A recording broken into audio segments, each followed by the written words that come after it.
नमस्कार, मैं डॉक्टर पल्लवी मेहता और आज इस वीडियो में मैं आप सबको ब्लड ग्रुप एग्जैक्टली क्या टेस्ट होती है उसके बारे में एक ब्रीफ जानकारी देना चाहूंगी। आगे बढ़ने से पहले मैं आप सबको एक रिक्वेस्ट करना चाहूंगी कि अगर आपने अब तक हमारे इस चैनल को सब्सक्राइब नहीं किया हो तो तुरंत लाल कलर का बटन दबाएं और हमारे इस चैनल को सब्सक्राइब करें। हम सब ये एक बात तो जानते ही होंगे कि हम सब में अलग अलग टाइप के ब्लड ग्रुप होते हैं।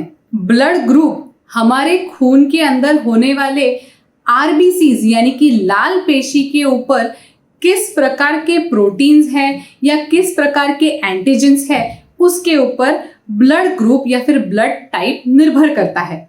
आरबीसीज यानी कि लाल पेशी, उनके सरफेस के ऊपर कुछ स्पेसिफिक टाइप के एंटीजेंस प्रेजेंट होते हैं।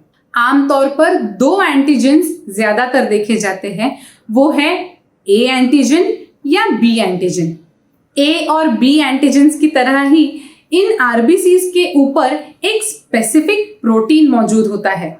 ये प्रोटीन होता है RH फैक्टर यानी कि रीसस फैक्टर। अगर किसी में ए टाइप की एंटीजन प्रेजेंट हो तो उस इंसान का ब्लड ग्रुप होता है ए। अगर किसी में बी टाइप की एंटीजन प्रेजेंट हो तो उनका blood group B blood group होता है। अगर किसी के आरबीसीज के ऊपर ए और बी दोनों एंटीजेंस प्रेजेंट हो तो उनका ब्लड ग्रुप होता है ए बी। लेकिन अगर किसी की आरबीसीज के ऊपर दोनों में से एक भी एंटीजन प्रेजेंट ना हो तो उस इंसान का ब्लड ग्रुप होता है ओ।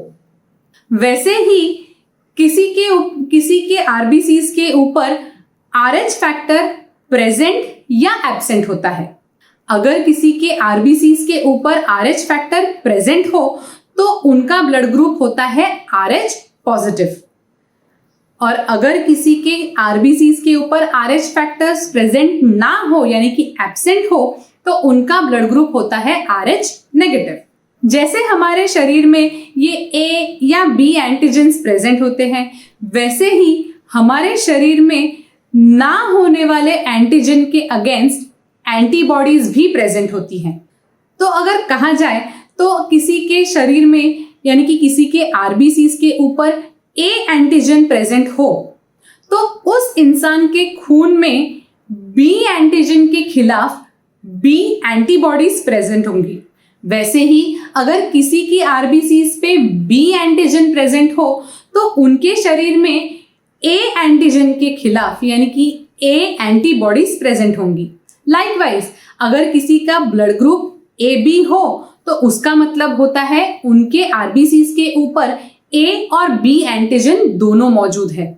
ऐसे लोगों में कोई भी एंटीबॉडीज प्रेजेंट नहीं होती। एंड अगर किसी के आरबीसीज के ऊपर एक भी एंटीजन प्रेजेंट ना हो तो यानी कि उनका ब्लड ग्रुप ओ हो तो उन लोगों में ए और बी दोनों एंटीजेंस के खिलाफ ए और बी एंटीबॉडी प्रेजेंट होती है।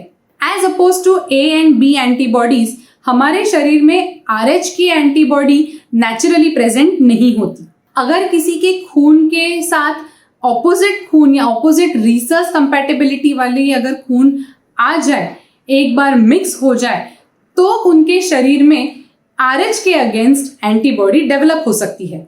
ये एंटीबॉडीज का डेवलप होना खून की कंपैटिबिलिटी के लिए एक बहुत ही इंपॉर्टेंट फैक्टर होता है। ब्लड ग्रुप जानना, रीसस कंपैटिबिलिटी जानना यानी कि RH कंपैटिबिलिटी जानना, ये ब्लड ट्रांसफ्यूजन्स के लिए बहुत ही इंपॉर्टेंट फैक्टर होता है।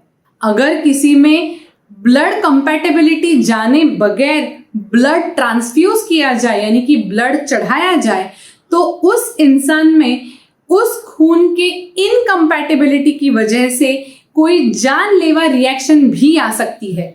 इसीलिए अगर किसी की ब्लड ग्रुप ए है तो उन लोगों में सिर्फ ए ब्लड ग्रुप वाले लोगों का ही खून चढ़ाया जा सकता है।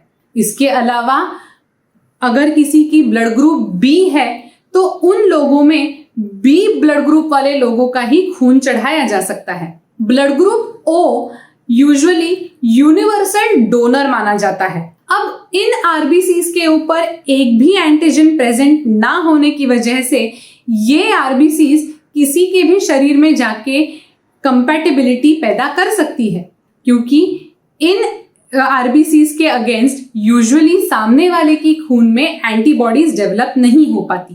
Eight the same time A B blood group universal recipient कहा जाता है। इसके अंदर दोनों के दोनों एंटीजेंस प्रेजेंट होने के वजह से इसके अगेंस्ट, इन एंटीजेंस के अगेंस्ट कोई भी एंटीबॉडी नहीं होती। इन लोगों के खून में कोई भी एंटीबॉडी ना होने की वजह से अगर ए ब्लड ग्रुप या बी ब्लड ग्रुप वाला भी कोई ब्लड डोनेट करे तो इन लोगों में एंटीजन एंटीबॉडी रिएक्शन डेवलप नहीं होता, इनकम्पैटिबिलिटी नहीं हो पाती।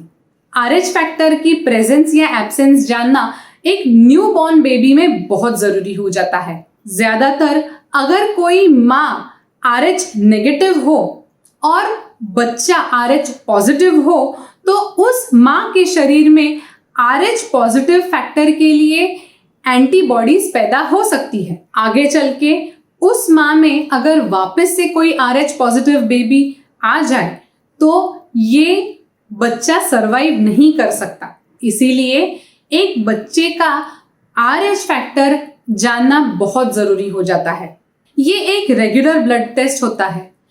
हाथ की नसों में से थोड़ा सा खून का सैंपल लिया जाता है और फिर इस खून में कौन सी एंटीबॉडी प्रेजेंट है ये स्टडी किया जाता है। जिस एंटीबॉडी की प्रेजेंस हो उस हिसाब से ब्लड ग्रुप डिटरमाइन किया जाता है। इस टेस्ट के रिपोर्ट्स तुरंत भी मिल सकते हैं। इस टेस्ट के बाद आप अपनी रेगुलर एक्टिविटीज इफेक्टिवली रिज्यूम कर सकते हैं। लेकिन अगर आपको ये टेस्ट करवाना हो तो ये टेस्ट किसी अच्छे और ऑथेंटिक लैब में से करवाएं। साथ ही साथ अगर आपने अब तक हमारे इस चैनल को सब्सक्राइब नहीं किया हो तो तुरंत लाल कलर का बटन दबाएं और हमारे इस चैनल को सब्सक्राइब करें। आपकी हेल्थ से रिलेटेड वीडियोस मैं रेगुलरली बनाती रहूंगी। Thank you.